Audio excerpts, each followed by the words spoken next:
President of the United States. Look at the lines.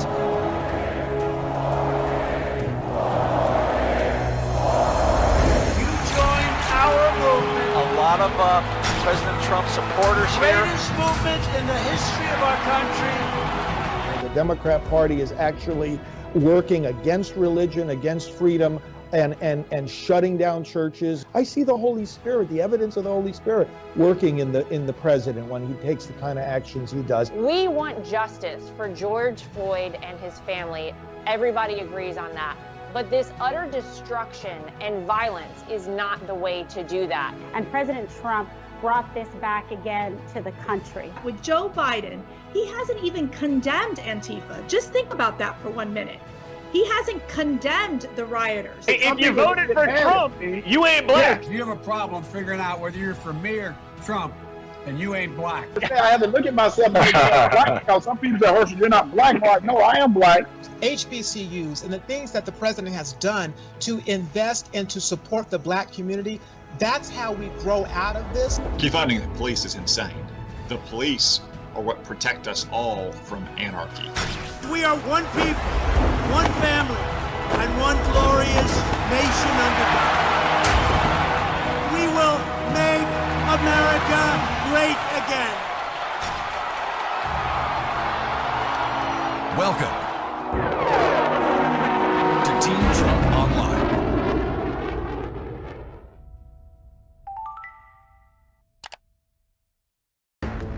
I am your president of law and order. Instead of calling for unity or for justice or for healing, Joe Biden staffers are literally financing violence and bailing out criminals. My God, think about that. When you see Donald Trump, myself, all of us here in this program, we believe in this country, we believe in the rule of law and in America, which has led the world for decades in fighting injustice and ensuring every person is treated equally.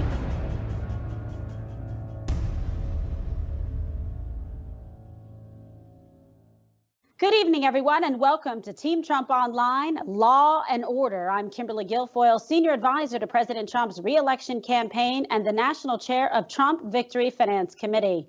Be sure to like and share this podcast with all of your friends. And with me tonight is former New York City Mayor Rudy Giuliani, and later this evening, we will hear from former Chester County, Pennsylvania Sheriff Bunny Welsh and Bristol County, Massachusetts Sheriff Tom Hodgson. So, Mayor, how are you? And thanks for being with us tonight. I am, under the circumstances, I'm doing well. And all you? Right. We're hanging in here. We're hanging in here. We're going to make America great again, and then we're going to keep America great. God bless. Well, this is truly a drastic shift for the Democrat Party, Mayor, because the radical extremists have truly taken over. The nation's police exist to protect Americans from real threats to their lives and to property. And I don't think the Democrats know whatsoever the repercussions of what they are demanding. Mayor, President Trump has said he is the president of law and order. And when you were the mayor of New York City, people thought of you as the mayor of law and order. What exactly does it mean to disband the nation's law enforcement, and what are the dire consequences? Well, you know, Kimberly, with all that impeachment craziness and making up of crimes, trying to frame the president for crimes, and then some of the hysteria even about the shutdown, I thought I had seen everything from the Democratic Party. I never imagined they would try to shut down police departments. I mean, that's insane. I think what's happened is the radical fringe has completely taken over. Emotion has taken over, anger, hatred. They no longer can think rationally. Right. I mean, how can you possibly shut down or substantially reduce a police department after what we just saw? We saw 50 American cities, easily 40 of them burned. The damage in our cities is much greater than the crooked media is shown. I mean, I'll take you on a tour of New York. I don't have to, you know it. Mm-hmm. But I'll take anybody that wants on a tour of New York. This is the biggest damage we've had done to us since our last Democratic mayor in this city. We haven't had a riot since our last Democratic mayor in this city. I had no riots. Bloomberg had no riots. The riot that happened could have been prevented in New York, in Minneapolis. And remember, they all happened in Democratic cities. It's so true. I mean, please, you can't ignore it. It isn't one, it isn't two. got 30 Democratic mayors. Some of those cities have been governed by Democrats since maybe even before I was born. Yeah. Take Baltimore. And all it's done is deteriorate. And all they do is blame it on somebody else. And now maybe, finally, the American people, particularly those who reflexively wrote for Democrats, will understand they're getting double-crossed. You know who need the police the most? The minority community. The sheriff will tell you, anyone will tell you, this is just reality if you care about human life. The victims of violent crime, unfortunately, in a city like New York, are 70% minority, 80% minority. So I sad. take away the police. I take away the police. Those murders go up. The way I reduce crime in New York City.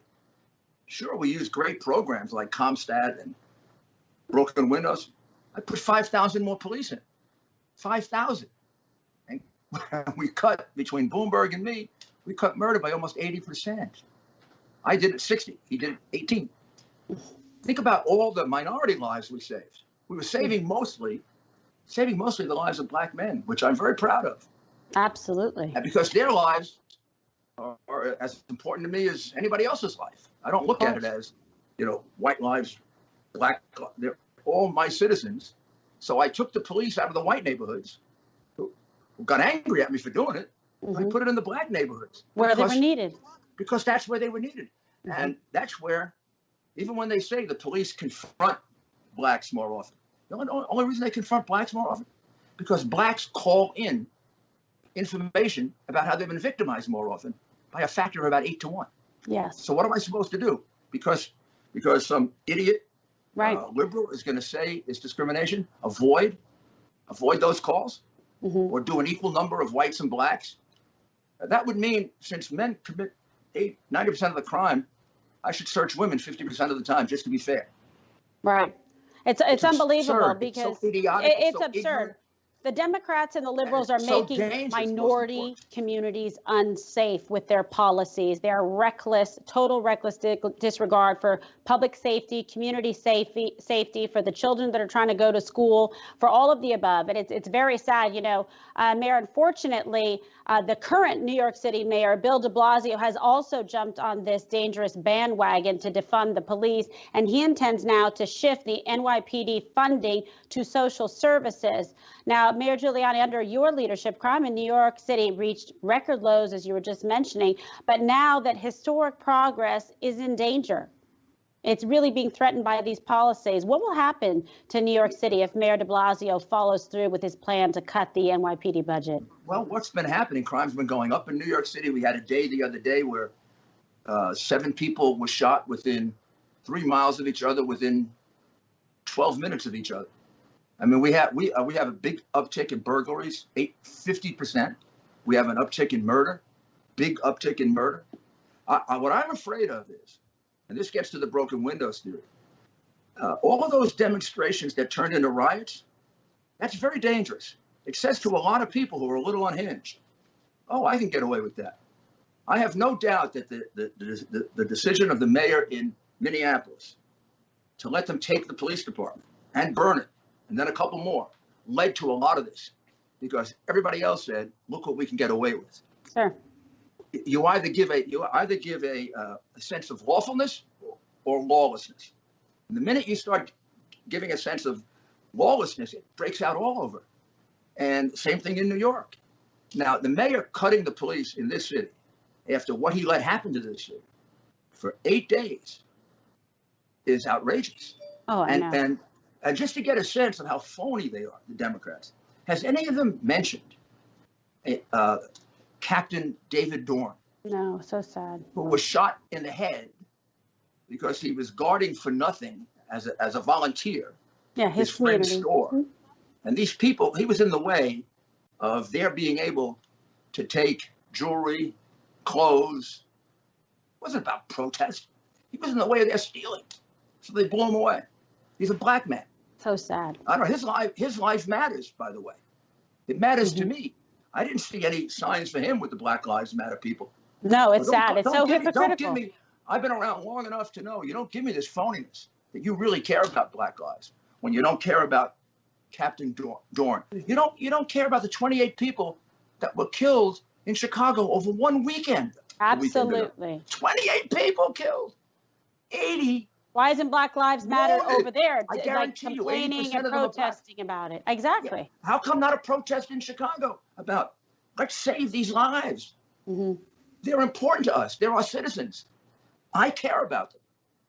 I cared about them enough in New York to sacrifice from the white neighborhoods to make the black neighborhoods safe. Sure. And that's how it should be. Before me, all they ever cared about is staying in office, and some of them cared about making their wives wealthy. Yeah, it's disgusting. I want to talk to you about Antifa and some of these other radical groups that are literally using George Floyd's death as an opportunity to riot and steal and loot and destroy American cities, American jobs, American lives. So many even minority entrepreneurs just shattered dreams because of what they're doing. And many of our nation's state and local leaders actually failed to step up and defend their own residents. They stood by and let it happen. Absolutely right. Yeah, and President Trump called on the governors and he called on the mayors across the country to deploy the National Guard to sort of, quell the riots. Now, Mayor, you know better than anyone how to handle crime. From your personal experience, what are the actions that you have seen President Trump take as a law and order president to restore peace? And do you think that it's going to resonate with the American people? In many cases, in many of these cities, he's the only one that was talking about the importance of the law. We had a Democratic mayor and a Democratic governor that basically had the police standing by watching crime for 2 or 3 days. It was the most absurd thing as a person who's been in law enforcement all his life, with 5 uncles who were police officers. I'm watching people getting beat over the head, and the police officers are watching. I don't know what are they cameramen? It's not the police officers' fault. They're being held back by these left-wing mayors who care about criminals. Maybe that's where they think they're going to get their vote. I don't know. It's really crazy. And the president was the only voice of reason. First of all, he did something no other president ever did. He brought the FBI in faster than Obama ever did, than I ever remember the FBI coming in. I used to do that work for the FBI. Sure. Yeah. It would take you 3, 4, 5 days to evaluate. He had him in there within less than a day. He spoke up about it immediately. Unbelievable. He made it clear how disgusted he was about what the police officer did. And Kimberly, we were on the verge of having unity. Every left-wing person, every right-wing person agreed that what happened to Mr. Floyd was an outrage. I heard people who are very pro-police all their life. People like Dan Bongino and Bernie Kerik, both cops, right? Yep. They were more outraged than the other side. True. I actually thought for 24 hours, naive as I am, well, now we got a chance for unity. The president, the Democratic governors, Democratic mayors, the people who are pro-law enforcement, people who are critics of law enforcement, we all agree on this. Maybe we can figure out how to handle it and deal with it. And maybe we can get to the subject of black crime and start bringing it down for the benefit of the people. You're absolutely right. Antifa got it, and it turned into let's steal, let's burn, let's murder. And, it's outrageous. What does looting, Gucci, what does Gucci store or Louis Vuitton store or any of this have to do with the memory of George Floyd or excessive force or, quite frankly, good versus evil? Opportunity to steal, sell stuff on the streets. It's just ridiculous. And it's just shameful because, like you said, we were this close to a total unifying message where everybody said, yes, what happened there is evil, pure evil versus good and the right thing to do in working to help and keep communities safe. But I want to talk to you about Joe Biden, who has proven time and time again that he will not stand up to the radical wing of his party. He has simply said he doesn't agree with the defund the police movement, but he has not condemned it. Can you explain to our viewers the serious dangers, the clear and present dangers of a Joe Biden presidency? With these forces that we see in the Democratic Party, and I assure you it's not the whole Democratic Party. It's the worst of the Democratic Party that we're seeing. But they have control of the Democratic Party. And he doesn't have control of himself. I mean, this is not a man that is prepared to lead. It's actually the height of cynicism they're running him. Right. If this man were my father, I would tell him not to make a fool out of himself. Nobody cares about him. I mean, I used to like him until I found out he was a crook. But I still like him enough to every once in a while look at that and say, I feel sorry for this man. I mean, he doesn't know who he is sometimes. He doesn't know where he is sometimes. Well, why isn't his wife sticking up and even saying something about it? I mean, it's shameful. The whole thing. I have had more people to say to me, why doesn't his family stop him? You know why, Kimberly? Because his family made millions selling his office. Exactly. They became millionaires. That son of his who's had so much trouble, he's a multimillionaire. Yeah, 1.5 billion from China, Hunter Biden. That's why there's a first family of China, the Biden family, the Biden crime syndicate. And the Democratic Party is cynical enough to nominate a man who's taken millions of dollars selling his office, both as a senator and vice president. They cover that up. They attack the people who raise him. Number two, he's a man that is obviously cognitively impaired. Yeah. It's not just little, it's substantial. And we expect him to get control of this completely out of control Democratic Party. God help us. Nancy Pelosi. Yeah. I mean, she caved into them. Mm-hmm. This isn't the Nancy Pelosi I remember of 2 years ago.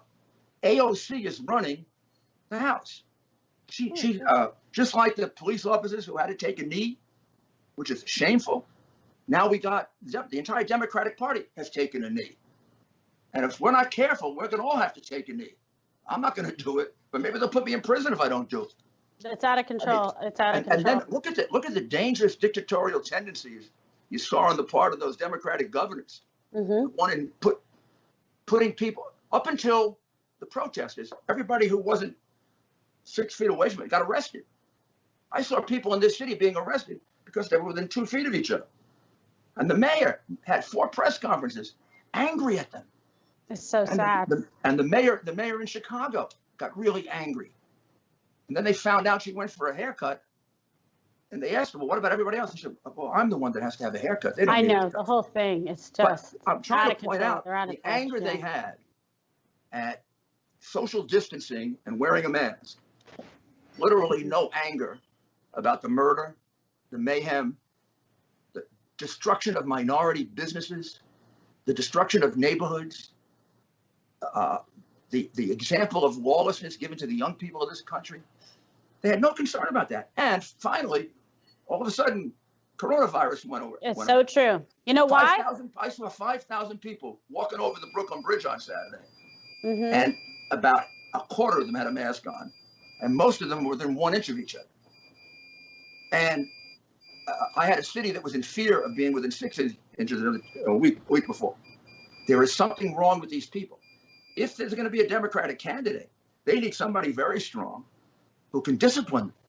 Instead, they have a man who's mentally deficient. And that's part of the reason why I think they're running him. It reminds me a little of Mueller. I didn't understand the Mueller thing completely until I realized that Mueller's out of it. And it's so true. The lunatics were running the asylum. Mueller didn't know who the heck he was. Right. I don't know where they find these people, but I don't know. can't But imagine guess if what? the Republicans did any of these things. Yeah. I mean, imagine, Kimberly. Mm. Imagine if one of the Trump sons got $1.5 billion investment from China. Would they ask any more questions?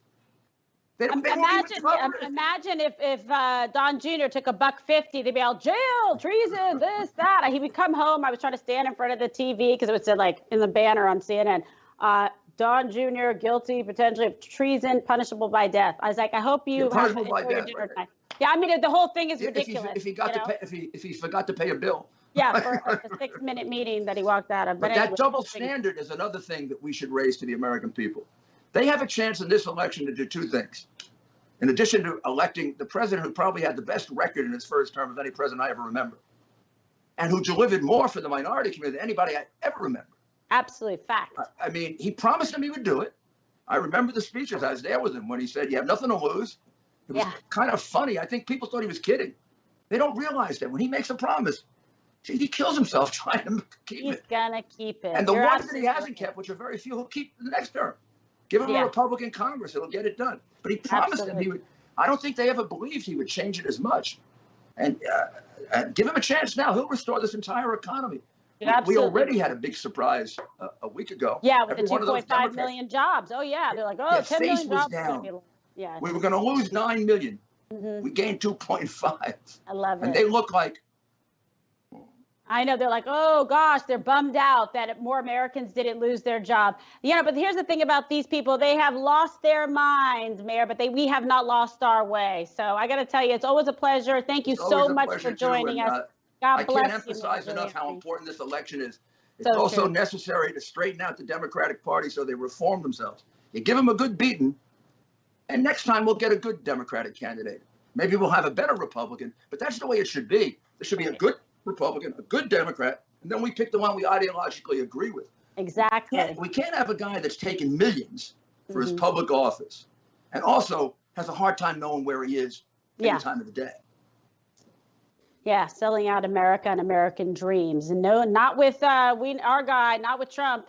Not with Trump in the Oval. It's not going to happen. So thank you, Mayor, for joining us. Thank you, Kimberly, and good luck. You're doing a great job, by the way. Thank you. Thank you. You're the best. And again, be sure, everybody, because that was fire, right? We love it. Be sure to like and share this broadcast with your friends. And we're going to be right back after this short commercial break with more Law and Order. Stay with us. Thanks, Mayor.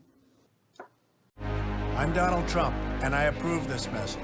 My administration will take all necessary steps to safeguard our citizens from this threat. Hysterical xenophobia. Be giving Americans a false sense. Is it accurate that if these steps had not been put in place, it could have been 2 million people dead here in the United States? Yes. No matter how hard they try to stop us, they can't. We built the greatest economy the world has ever seen, and we're going to do it again. Together, we're beating back the invisible enemy. What the federal government did was a phenomenal accomplishment. Through it all, the world has witnessed the unyielding resolve of our incredible American people. Promise made, promise kept. And I'm fighting for you, and I love doing it with everything that I have. And you know that. With the grace of God, we will win this war, and we will win this war quickly. And we will make America great again.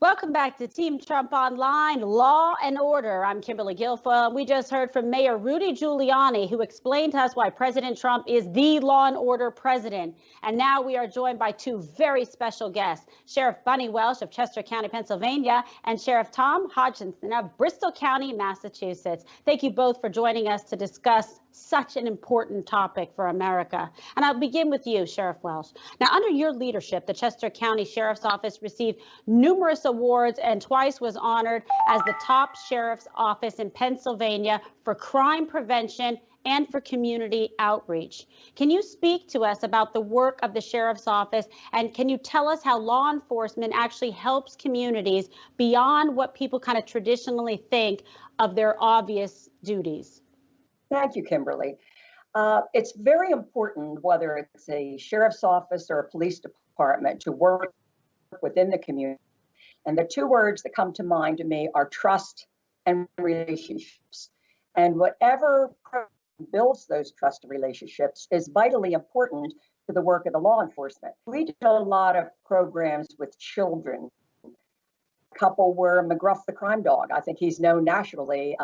Tough against crime, and there's a big character that's dressed as a dog, and the children love him, and they talk about crime. The Eddie Eagle program, which is a program to instruct young children in gun safety. And we had another program, the Easter Bunny program, where we visited children in hospitals on Easter. And one of the most important programs in each one of these, the youth programs for young children, was really important in developing trust, because each one of these characters are always accompanied by a fully uniformed law enforcement officer, a deputy sheriff or police officer with badge and gun and full uniform. And it's really important because, for example, we have a program, it's called Shop with the Sheriff at Christmas. And we take 100 children from a wonderful small school, K through 2, they're young children. And many of these children are from very disadvantaged and very challenging backgrounds. Some of them are one or more with a parent incarcerated. Many of them are English second language. Many of them are minority, and they're all challenged in many ways. And we load them on buses and we drive them to Walmart with lights and sirens, and we shop with them and bring them back and have lunch. And what's interesting is how things are transformed in that day. In the morning, many of the children are fearful of the deputies in uniform. And some of them will often say, I don't like cops, I don't like police.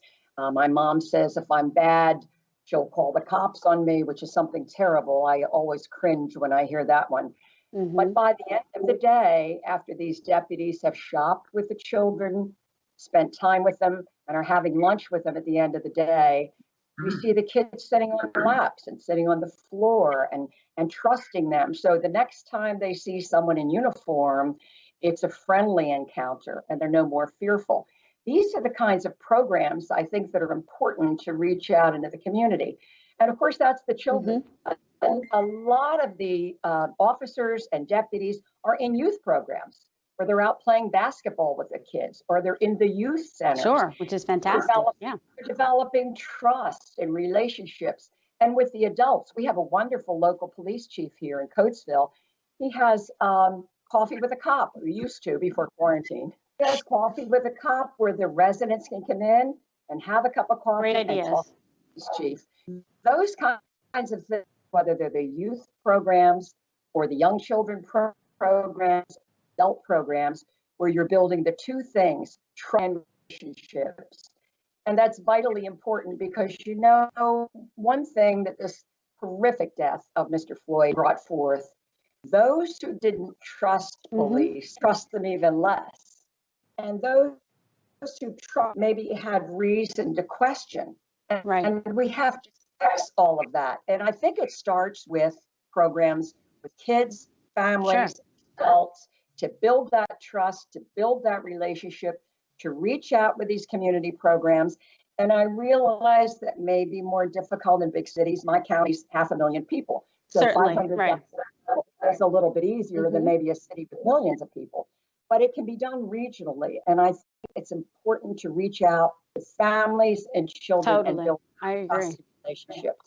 Yes, but I totally agree. You know, you have to do that, those type of efforts. You got to humanize the police. I always work with the Police Athletic League, do a lot of outreach with youth groups in the communities, and just really try to make an impact. And they understand that, you know, they have families too that they go home to. They have sons and daughters and brothers and sisters, and really just show how much more unites us. And they're there to do a very difficult job they don't get a lot of thanks for. But Sheriff Hodgson, I just want to talk to you because you have been such a strong supporter of President Trump and his policies toward the law enforcement community, and you successfully raised the standards for the Bristol County Sheriff's Office and reformed several elements of your department to fulfill the mission of the office. Now, how has President Trump helped police successfully and supported law enforcement, its mission to serve and protect communities? Well, Kimberly, thank you for having me. And first of all, President Trump, in my lifetime, and I think for all of us really, in my generation anyway, we in law enforcement have seen a president like no other with regards to the support for law enforcement. When President Trump was doing his nomination acceptance speech when he was running for the presidency in back in 2016, he said at that time, I am going, when I set foot in the Oval Office on my first day, I am going to reinstate the rule of law. And like so many of his promises that he's made early on and kept, he's done that. And he has empowered law enforcement once again to be able to go out, enforce the laws. He's supported us by bringing us, and this is so significant for law enforcement. He's a president who was a problem solver. And when it came to law enforcement, he understood that in order for us to have a republic, to enjoy democracy the way we do in our country, it was critical that we be able to uphold and enforce the laws, because the most fundamental responsibility, the president has said this many times, the most fundamental responsibility of government is to keep the communities and the people in our community safe, to protect their rights.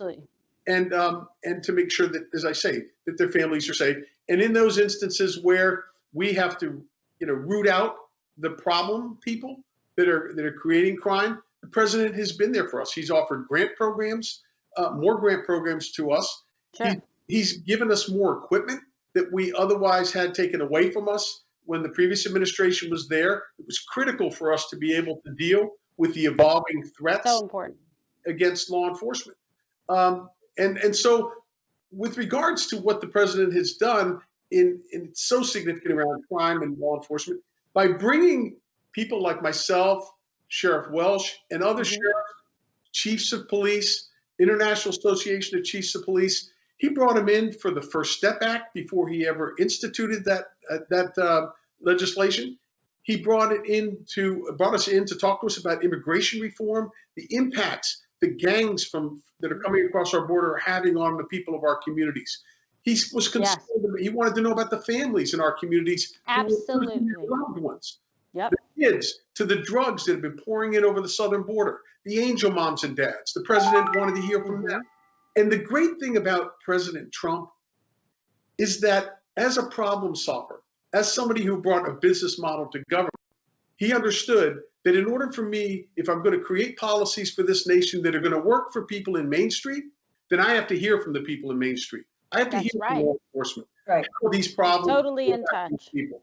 And Absolutely. then his solutions, like the ones he's created, really have impacted us. I think most Americans see that. They know that the one person that's doing the work for the American people, really focusing on the problems and not the politics, is President Trump from day one. Yeah, you're absolutely right. He totally gets it. And I want to pose the last question to you guys. I want to talk about this, the horrible video of George Floyd's death at the hands of obviously a bad police officer has shaken, our country. And we know that what good cops hate most are bad cops. And sadly, some of the protests in response to this death have turned into violent riots, and some Americans have felt like their communities are literally under siege.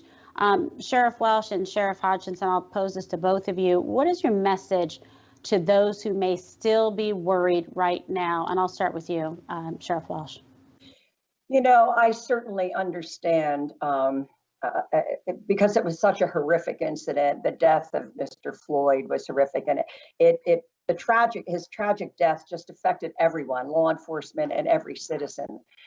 But somebody said something this morning, and I wrote down the quote. Mike O'Mara, who I believe is head of the PBA in New York, his quote was, "We should not be defined by someone we never met." And I thought that was really powerful.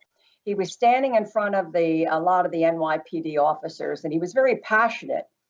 And his message was the one I think we have to get to the communities and the citizens. Not everyone should be defined by this one incident, which was horrific. But 700 cops have been injured since these protests started. But 99.9% of the police are there to protect and serve, and they're the front line of law enforcement. And just like Sheriff Hodgson said, whether it's federal, state, or local law enforcement, this president, President Trump, has been right on the front line. Sure has. Shortly after he had been, in January, he became president. In February, he was bringing sheriffs. I was one of the sheriffs he brought in from all over the country. I know.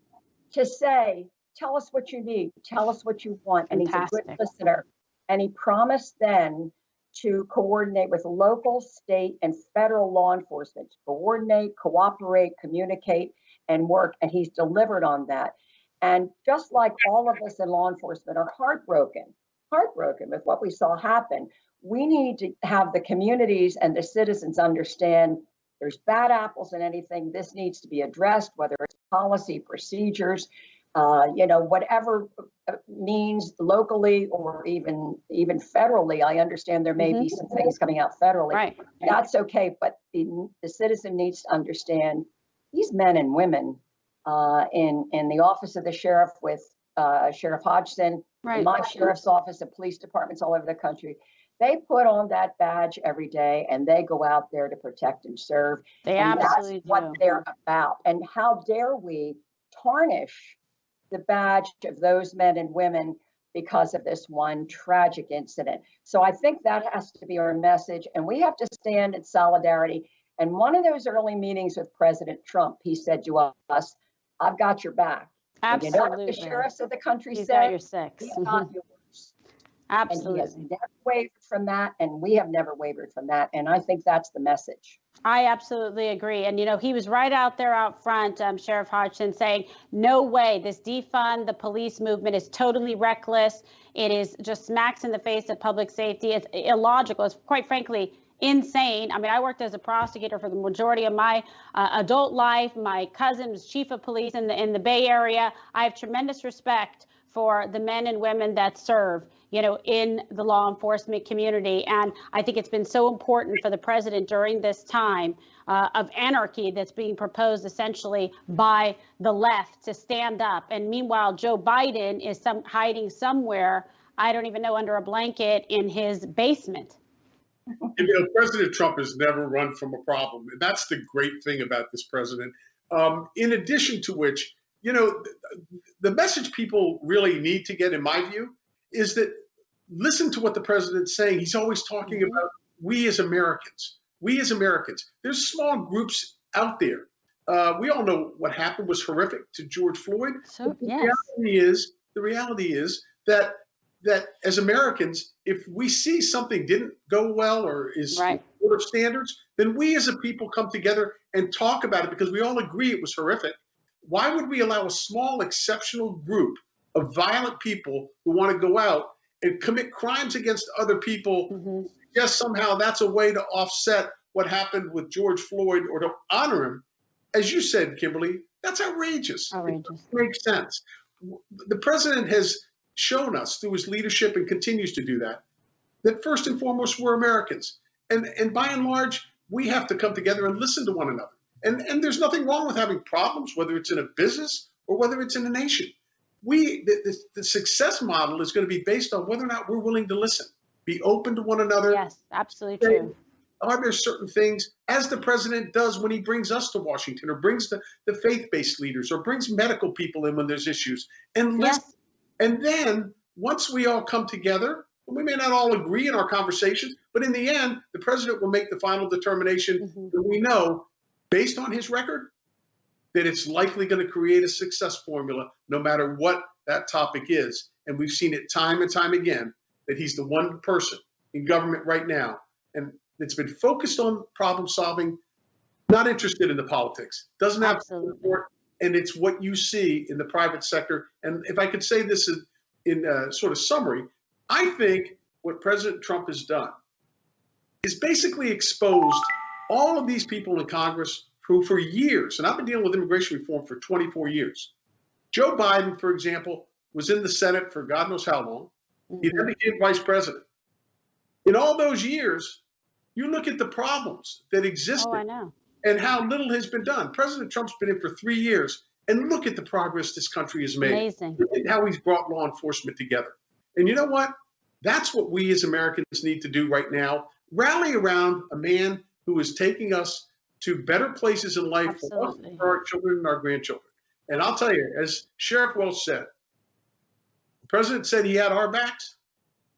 He's earned from all of us in the United States, but particularly in law enforcement, it's time for us to have his back and to give him his just reward of serving us for another 4 years, because the only people who benefit are us. Amen. Choose the law and order president on November 3rd to keep America safe. That is for sure. And I want to thank you both so much for joining us, for your patriotism, your service to the country, and support of the president, Sheriff Welsh and Sheriff Hodgson. And thank you so much for being here with us. We'll be right back after this commercial break. Stay with us. What a beautiful history we wrote together.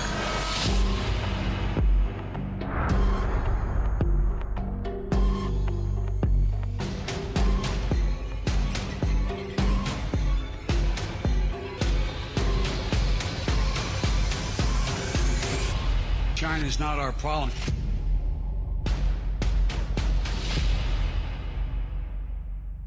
I'm Donald J. Trump, and I approve this message. Antifa is destroying our communities, rioting, looting. Yet Joe Biden kneels down and his staff sends money for bail. And Biden fails to stand up to the radical leftists fighting to defund and abolish the police. With Biden kneeling to the left, we'd have chaos in the streets. President Trump is standing up for us, keeping our communities safe, protecting minority-owned businesses, and always standing for our flag. I'm Donald J. Trump, and I approve this message. This is Brad Parscale, President Trump's campaign manager. Without a doubt, 2020 will be the most important election of the history of our great nation. America has come too far in the last 4 years to give up now and let the Democrats undo all of our incredible progress. Don't listen to the fake news media. They said we had no chance in 2016, and they're saying it again now. The future of our nation depends on you. The only way to ensure victory and keep America great is to get out and vote. Use the link below to make sure that you're registered to vote. Welcome back to Team Trump Online, Law and Order. I'm Kimberly Guilfoyle, and now here's the bottom line. This has been an extraordinarily difficult time for Americans. Following an international health crisis and economic shutdown, we have watched as leftist and anarchist groups hijack protests to advance their own radical vision for America. Small business and hardworking men and women have lost their life savings as their businesses were burned to the ground. And now Democrat leadership is seeking to defund the police, endangering communities and citizens across our land. The millions who sleep peacefully knowing their communities are guarded by America's finest. Joe Biden owns this movement. His party has wholeheartedly embraced it. His campaign staff are helping fund it, and he has still not condemned it.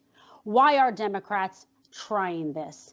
It is as simple as it is sad, because Joe Biden and the Democrats think you will fall for it. They think the tragedy of George Floyd's death can be used against a Republican president whose policies have actually helped the Black community, leading to the lowest unemployment rate for Black Americans ever.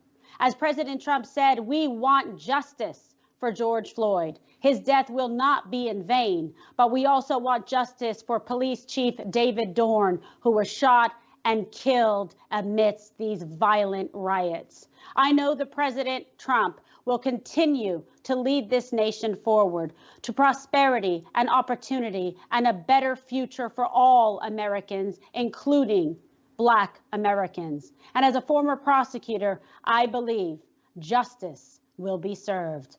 And that's the bottom line.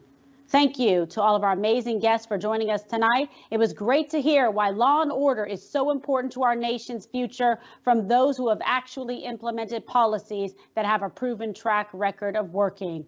But now we need your help, because we need as many patriots as possible to join our efforts to keep America great this November. And here's how you can get involved. Download the new groundbreaking Trump 2020 app, now available on Apple and Android. And to stay in contact with us, please text Trump to 88022. Thank you for joining us tonight on Law and Order. We'll see you again next time.